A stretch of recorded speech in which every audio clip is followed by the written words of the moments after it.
चौधरी साहब, अमेरिकी सदर डोनाल्ड ट्रंप की नज़र में या उनके नज़दीक जो पाकिस्तान की अहमियत में एकदम से इजाफा हुआ है, उसके पीछे आप क्या फैक्टर देख रहे हैं? क्या पर्पस अमेरिका का हो सकता है जो कुर्बत इतनी बढ़ रही है पाकिस्तान के लिए, जो इतनी ज़्यादा पाकिस्तान के साथ ताल्लुकात में गर्मजोशी बढ़ रही है?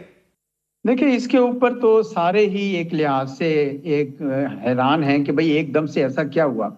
मेरा ये ख्याल है, अपना मेरा ख्याल ये है कि दो तीन वजूहात बनी हैं। सबसे पहला जो मुहर्रक बना, जो वजह बनी, वो तो मई 2025 में पाकिस्तान की परफॉर्मेंस थी, जिसने डोनाल्ड ट्रंप साहब को ये हैरान कर दिया कि भाई हम तो भारत को 2 दहाइयों से तैयार कर रहे थे चीन के खिलाफ, और ये तो पाकिस्तान के खिलाफ नहीं लड़ सके। ये पहली वजह बनी। और दूसरा ये हुआ कि पाकिस्तान ने जीतने के बावजूद अमेरिका को ये कहा कि नहीं, वाकई आपने सुलह सफाई कराई है और हम आपके ममनून हैं, आइए आप मीडिएट कीजिए, कश्मीर का मसला भी हल करिए, जो जो आप कर सकते हैं। जबकि भारत ने एक बार फिर तकब्बर और घमंड का मुजाहरा करते हुए उनको कहा कि नहीं, आपका को तो कोई दार ही कोई नहीं था। ठीक है जी, हम तो पाकिस्तान के साथ बायलैटरली कर रहे थे। भाई बायलैटरली कैसे कर रहे थे? आपका तो हमारे साथ कोई राब्ता ही नहीं है, और वो डीजीएमओ तो रूटीन मैटर्स पे कोई बात कर लेते हैं। तो इस लिहाज से वो भी एक वजह बनी। और तीसरी वजह ये बनी कि जैसे ही अमेरिका की तरफ से कोई ऐसी बातचीत हुई, उन्होंने झट से आप चीन की तरफ जा पहुंचे। तो अमेरिका को ये एहसास हुआ कि भारत जो है वो दोनों तरफ, तीनों तरफ, हर तरफ खेलने की कोशिश कर रहा है। तो इसलिए अब ये, बावजूद इसके कि मैं ये समझता हूँ कि भारत और अमेरिका एक नेचुरल एलाइज हैं, ये वापस आ जाएंगे एक दूसरे की तरफ, लेकिन अभी कम से कम भारत के अपने रवैये की वजह से अमेरिका के अंदर बहुत ज्यादा, खुसूसन डोनाल्ड ट्रंप और उनकी एडमिनिस्ट्रेशन में बहुत ज्यादा खिफत पाई जाती है। तो चनाते वो भारत के साथ वो सख्ती से बरतना चाहते हैं। और आखिरी वजह मैं समझता हूँ वो ये है कि जो जो नेगोशिएशन उनके साथ हो रही है भारत के साथ ट्रेड डील के ऊपर, उसमें भी अमेरिका इसको इस्तेमाल कर रहा है दबाव के लिए। तो मैं समझता हूँ कि ओवरऑल जो है ये एक शॉर्ट लिव्ड विंडो है पाकिस्तान के साथ और ये जो हमारी, लेकिन अगर और ये जो एजाज चौधरी साहब, ये जो बगराम एम्बिशन है डोनाल्ड ट्रंप का दोबारा से बगराम एयरबेस को हासिल करने का, उस सिलसिले में भी पाकिस्तान का कोई रोल या कोई हो सकता है इस पे? देखिए, अभी तो वैसे वाजे नहीं है कि ये कैसे बेस लेंगे। यानी ये इतना आसान काम तो नहीं होगा कि बेस लेना। और पहले तो तालिबान के साथ नेगोशिएशंस होगी, काफी मसाइल होंगे, और यकीनन पाकिस्तान एक रेलेवेंट प्लेयर था और रहेगा। आपको याद होगा कि जब अमेरिका अफगानिस्तान में आया, तो वो आया था अलकायदा खत्म करने के लिए। और ये सिर्फ रिकॉर्ड की बात है कि सिर्फ और सिर्फ पाकिस्तान की वजह से अलकायदा का वजूद खत्म हुआ। इसमें कोई और क्रेडिट नहीं ले सकता, पाकिस्तान की वजह से ये हुआ। तो आज भी अगर दहशतगर्दी अफगानिस्तान में सर उठा रही है, तो ये पाकिस्तान की वजह से खत्म होगी।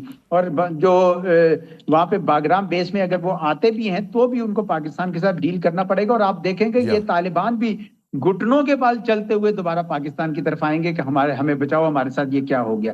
तो ये अभी तो खैर इसमें थोड़ा टाइम लगेगा, लेकिन ये तालिबान अगर होश के नाखून ले लें तो इनके लिए बहुत बेहतर होगा। और अमेरिकी सदर डोनाल्ड ट्रंप की बात करें, उनके एम्बिशंस की बात करें, तो अब वो कह रहे हैं कि मैं दुनिया में 8वीं एक और अमन की डील करवाने जा रहा हूं। 7 जगहों पे पहले मैं अमन करवा चुका हूं।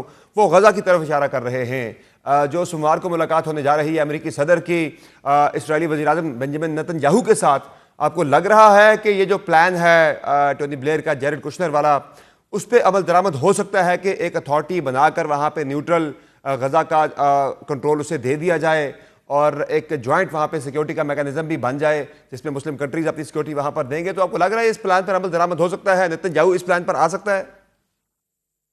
देखिए, जो मेरी ऐसे अखबारों से, खबरों से अंदाजा हुआ है कि 23 सितंबर को जो मीटिंग हुई जिसमें 21 पॉइंट प्लान दिया गया, उसके मुतालिक ज्यादातर अरब और मुसलमान रहनुमाओं की ये समझ लें डिमांड के इसराइल को पहले तो वहां पे जंग से रोकें, और वहां पे जो जुल्म हो रहा है उसमें रोकें, और उनको वेस्ट बैंक पे मुकम्मल कब्जा करने से रोकें, और फलस्तीन की रियासत को रिकग्नाइज करवाएं।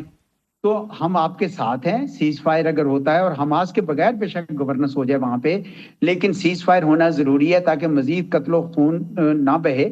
और साथ ही साथ अगर कोई किसी किस्म की सिक्योरिटी अपरेटस को एक फ्रेमवर्क चाहिए, तो मेरा ख्याल मुसलमान दुनिया भी शायद तैयार होगी उसके लिए। और साथ ही साथ अगर रिकंस्ट्रक्शन और ह्यूमैनिटेरियन असिस्टेंस की बात हो, वहां भी मुस्लिम वर्ल्ड तैयार होगी। लेकिन क्या इसराइल इसके लिए तैयार होगा? और क्या वो हमास तैयार का भी एक होगा सवाल कि उठता है कि फलस्तीन की हमास क्या रियासत तैयार को? होगी इस सारे प्लान के लिए। हमास कह रहे हैं कि हम एक फ़लस्तीनी अथॉरिटी बनती है उसे तो हम देने के लिए तैयार हैं, हम अपना असला उसके वाले कर देंगे, लेकिन जाहिर है अगर टोनी ब्लेयर को दी जाता है या किसी और को कंट्रोल दिया जाता है तो उस पर शायद उनका एतराज़ होगा। ये सही कह रहे हैं जी। उनको क्यों दिया जाएगा टोनी ब्लेयर को? वो ये शायद यही कहेंगे कि मुस्लिम वर्ल्ड कोई की तरफ से पीस कीपिंग अगर आ जाती है तो वो शायद वो भी तैयार होंगे। दूसरा, उनको भी अब पता चल गया कि अब उनका कोई रोल नहीं है। अभी अक़वाम मुत्तहिदा में जो जनरल असेंबली में रेजोल्यूशन था उसमें भी, सॉरी, सिक्योरिटी काउंसिल में शायद रेजोल्यूशन था जिसमें साफ क्लियर उन्होंने जिक्र किया था कि अब हमास के बगैर गवर्नेंस होगी। सारे मुस्लिम जो अरब वर्ल्ड भी शायद अब तैयार है इस बात के लिए, क्योंकि हमास का जो एक्शन था 7 अक्टूबर 2023 का, उसने कोई बहुत ज्यादा अक्लमंदी का काम नहीं साबित हुआ। वक्त ने साबित किया कि उससे मसाइल बढ़े, और अब हमास के पास कोई इतनी ज्यादा स्पेस भी नहीं है, तो अब सारे लोगों को तो नहीं मरवाना ना। तो सही। इस वजह से कोई ना कोई हल तो ढूंढना है, और पैलेस्टीनियन अथॉरिटी अगर उसके ऊपर भी आ जाती है तो भले आ जाए और एक नया नया इलेक्शन हो जाए, वहां के सही है। गजा की आवाम एक बार दोबारा चूज। लेकिन अगर और ये जो एजाज चौधरी साहब, ये जो बगराम एम्बिशन है डोनाल्ड ट्रंप का दोबारा से बगराम एयरबेस को हासिल करने का, उस सिलसिले में भी पाकिस्तान का कोई रोल या कोई हो सकता है इस पे? देखिए, अभी तो वैसे वाज़ेह नहीं है कि ये कैसे बेस लेंगे। यानी ये इतना आसान काम तो नहीं होगा कि बेस लेना। और पहले तो तालिबान के साथ नेगोशिएशंस होगी, काफी मसाइल होंगे, और यकीनन पाकिस्तान एक रेलेवेंट प्लेयर था और रहेगा। आपको याद होगा कि जब अमेरिका अफगानिस्तान में आया तो वो आया था अलकायदा खत्म करने के लिए, और ये सिर्फ रिकॉर्ड की बात है कि सिर्फ और सिर्फ पाकिस्तान की वजह से अलकायदा का वजूद खत्म हुआ। इसमें कोई और क्रेडिट नहीं ले या सकता, पाकिस्तान की वजह से ये हुआ। तो आज भी अगर दहशतगर्दी अफगानिस्तान में सर उठा रही है तो ये पाकिस्तान की वजह से खत्म होगी। और जो वहां पे बागराम बेस में अगर वो आते भी हैं तो भी उनको पाकिस्तान के साथ डील करना पड़ेगा। और आप देखेंगे या ये तालिबान भी घुटनों के बल चलते हुए दोबारा पाकिस्तान की तरफ आएंगे कि हमारे, हमें बचाओ, हमारे साथ ये क्या हो गया। तो सही। अभी तो खैर इसमें थोड़ा टाइम लगेगा, लेकिन ये तालिबान अगर होश के नाखून ले लें तो इनके लिए बहुत बेहतर होगा। और अमेरिकी सदर डोनाल्ड ट्रंप की बात करें, उनके एम्बिशंस की बात करें, तो अब वो कह रहे हैं कि मैं दुनिया में 8वीं एक और अमन की डील करवाने जा रहा हूँ। 7 जगहों पे पहले मैं अमन करवा चुका हूँ। वो गजा की तरफ इशारा कर रहे हैं। जो सोमवार को मुलाकात होने जा रही है अमेरिकी सदर की इस्राएली वज़ीर-ए-आज़म बेंजामिन नेतन्याहू के साथ, आपको लग रहा है कि ये जो प्लान है टोनी ब्लेयर का, जेरेड कुशनर वाला, उस पर अमल दरामद हो सकता है कि एक अथॉरिटी बनाकर वहाँ पे न्यूट्रल गजा का कंट्रोल उसे दे दिया जाए और एक जॉइंट वहाँ पे सिक्योरिटी का मैकेनिज्म भी बन जाए जिसमें मुस्लिम कंट्रीज अपनी सिक्योरिटी वहाँ पर देंगे? तो आपको लग रहा है इस प्लान पर अमल दरामद हो सकता है, नेतन्याहू इस प्लान पर आ सकता है? देखें, जो मेरी ऐसे अखबारों से, खबरों से अंदाजा हुआ है कि 23 सितंबर को जो मीटिंग हुई जिसमें 21 पॉइंट प्लान दिया गया, उसके मुतालिक ज्यादातर अरब और मुसलमान रहनुमाओं की ये समझ लें डिमांड के इसराइल को पहले तो वहां पे जंग से रोकें और वहां पे जो जुल्म हो रहा है उस पर रोकें, और उनको वेस्ट बैंक पे मुकम्मल कब्जा करने से रोकें, और फलस्तीन की रियासत को रिकग्नाइज करवाएं। तो हम आपके साथ हैं, सीज फायर अगर होता है, और हमास के बगैर बेशक गवर्नेंस हो जाए वहां पे, लेकिन सीज फायर होना जरूरी है ताकि मजीद कत्लो खून ना बहे। और साथ ही साथ अगर कोई किसी किस्म की सिक्योरिटी अपरेटस को एक फ्रेमवर्क चाहिए तो मेरा ख्याल मुसलमान दुनिया भी शायद तैयार होगी उसके लिए। और साथ ही साथ अगर रिकंस्ट्रक्शन और ह्यूमैनिटेरियन असिस्टेंस की बात हो, वहां भी मुस्लिम वर्ल्ड तैयार होगी। लेकिन क्या इसराइल इसके लिए तैयार होगा?